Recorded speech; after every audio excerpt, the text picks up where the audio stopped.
Sa politika balita, itinuturing pa rin bilang pinakamayamang senador sa bansa si outgoing Senator Manny Villar, habang si re-electionist senator naman na si Cheese Escudero ang pinakamahirap na senador. Ito'y base sa kanilang inilabas na SALN. Para sa detalye, balitaan mo kami Sam Ramirez.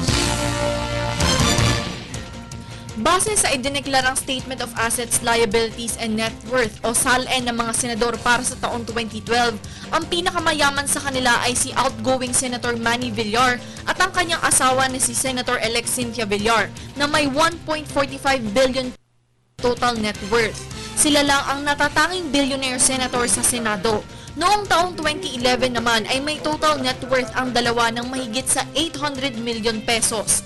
Pangalawang pinakamayamang senador ay si Senator Ralph Recto at ang kanyang asawa na si Batangas Governor Vilma Santos na may total net worth na mahigit sa 530 million pesos. Samantala, base din sa nasabing pagdeklara ng mga assets, ang dalawang senador na may pinakamababang net worth ay sina Senator Antonio Trillanes IV na may total net worth lamang na 4.432 million pesos at ang pinakahuli naman ay si Senator Cheese Escudero na may total net worth na 4 million pesos.